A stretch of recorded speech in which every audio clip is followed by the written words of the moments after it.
Hi students, அனைவருக்கும் வணக்கம். இன்னைக்கு வீடியோவில் நம்ம என்ன பார்க்க போகிறோம் அப்படின்னா டிரைவிங் பாயிண்ட் இம்பிடன்ஸை எப்படி ஃபைண்ட் அவுட் பண்ணணும் கொடுத்துருக்கிற சர்க்கியூட்டுக்கு அப்படிங்கிறது தான் நம்ம பார்க்க போகிறோம். வாங்க பார்க்கலாம். Find the driving point impedance for the network shown in figure. So இதுதான் கொடுத்துருக்கிற நெட்வொர்க். இப்போ இங்கே பாருங்கள், இந்த நெட்வொர்க்கில் நமக்கு என்னென்ன இருக்குன்னா ரெசிஸ்டர் இருக்குது, இண்டக்டர் இருக்குது. ஸோ இண்டக்டரோட யூனிட் என்னன்னு கொடுத்துருக்காங்க, ஹென்ரின்னு கொடுத்துருக்காங்க. அப்போ ஹென்ரின்னு இருந்தது அப்படின்னா இதை இப்படியே வச்சுக்கிட்டு நம்மளால் ப்ராப்ளம் சால்வ் பண்ண முடியாது. அப்போ என்ன மேடம் பண்ணணும் அப்படின்னு தானே கேட்குறீங்க. ஸோ இந்த சர்க்கியூட்டை நம்ம என்ன பண்ணணும், எஸ் டொமைனுக்கு கன்வெர்ட் பண்ணணும். ஸோ இண்டக்டர் இருந்ததுன்னா அதை எப்படி எஸ் டொமைனுக்கு கன்வெர்ட் பண்ணணும் அப்படின்னா எல் இன்ட்டு எஸ். எல்லுங்கிறது இண்டக்டரோட value into S.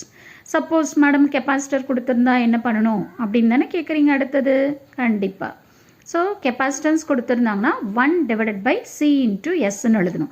சிங்கிறது capacitance. But இந்த ப்ராப்ளமில் நமக்கு கெப்பாசிட்டன்ஸ் இல்லை. ஸோ அதனால் நம்ம என்ன பண்ண வேண்டாம், அதை பற்றி ஒரி பண்ணிக்க வேண்டாம். அப்போ இந்த சர்க்கியூட்டை நான் இப்போ என்ன பண்ண போகிறேன் அப்படின்னா எஸ் டொமைனுக்கு கன்வெர்ட் பண்ண போகிறேன். இப்போ பாருங்கள், இதுதான் நான் கன்வெர்ட் பண்ணி வச்சுருக்கிற சர்க்கியூட் டயக்ராம். ஸோ V1ங்கிறது சோர்ஸ் வோல்டேஜ் இது கொடுத்துருக்காங்க.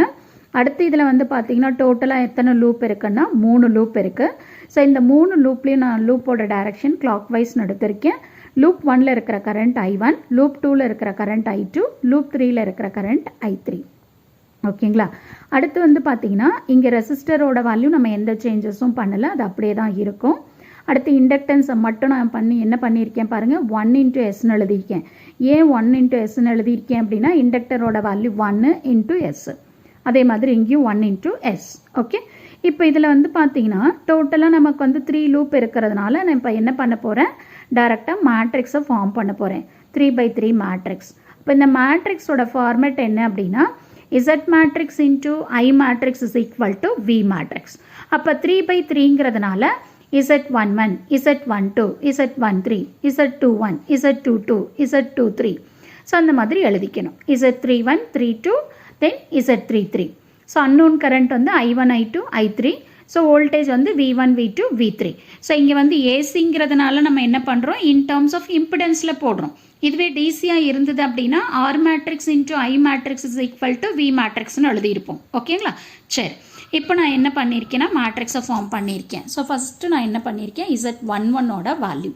ஸோ Z11ங்கிறது என்ன அப்படின்னா லூப் 1ல் இருக்கிற அந்த எல்லா வேல்யூஸும் நீங்கள் ஆட் பண்ணிக்கணும். இப்போ இந்த லூப் 1ன்னு எடுத்துக்கிட்டிங்க அப்படின்னா இதில் வெறும் ரெசிஸ்டர் மட்டும்தான் இருக்குது. ஸோ அதனால் நம்ம அதோட வேல்யூ மட்டும் எழுதியிருக்கோம். ஓகே. அடுத்து பார்த்தீங்கன்னா Z12.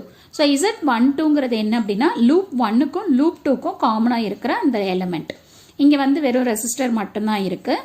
நெக்ஸ்ட்டு ஏ மேடம் இங்கே மைனஸ் இருக்குது அப்படின்னா ஸோ லூப் 1ஓட டைரக்ஷனும் லூப் 2ஓட டைரக்ஷனும் பார்த்தீங்கன்னா ஆப்போசிட்டில் இருக்கிறதுனால -1ன்னு போட்டிருப்போம். ஓகேவா. அடுத்து பார்த்தீங்கன்னா Z13. ஸோ Z13ங்கிறது 1க்கும் 3க்கும் காமனாக இருக்கிற எலிமெண்ட். இங்கே எதுவுமே இல்லை, அதனால 0. ஓகேவா. அடுத்து பார்த்தீங்கன்னா Z21.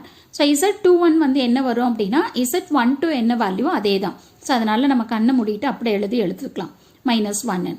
அடுத்து Z22. ஸோ அப்போ Z22னா என்ன, லூப் 2ல் இருக்கிற எல்லா வேல்யூவும் நம்ம ஆட் பண்ணணும். ஸோ இங்கே 1 இருக்குது, இங்கே 0.5 இருக்குது. அப்போ 1.5 ப்ளஸ் எஸ்.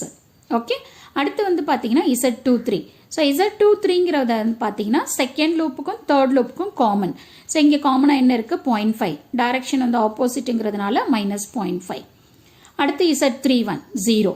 Z32 இங்கே என்ன வேல்யூவோ அதே தான் இங்கே வரும். அடுத்து லாஸ்ட்டாக Z33. ஸோ Z33 பார்த்தீங்கன்னா 0.5 ப்ளஸ் எஸ். ஸோ நம்ம இப்போ இம்பிடன்ஸ் மேட்ரிக்ஸை ஃபார்ம் பண்ணிட்டோம். அடுத்து current I1, I2, I3. So this is equal to loop 1ல் இருக்கிற வோல்டேஜ் V1. லூப் 2லையும் 3லையும் நமக்கு வோல்டேஜ் சோர்ஸ் எதுவுமே இல்லை, அதனால 0, 0ன்னு போட்டுட்டோம். ஓகேவா. அடுத்து பார்த்தீங்கன்னா நான் என்ன ஃபைண்ட் அவுட் பண்ணியிருக்கேன்னா டெல்டா. ஸோ டெல்லுங்கிறது நமக்கு இம்பிடன்ஸ் மேட்ரிக்ஸாக டெல். ஸோ இதை நம்ம என்ன பண்ணணும், சிம்பிளிஃபை பண்ணணும். ஸோ இதை எப்படி சிம்பிளிஃபை பண்ணுறதுன்றது உங்களுக்கு நல்லா தெரியும். ஓகேவா.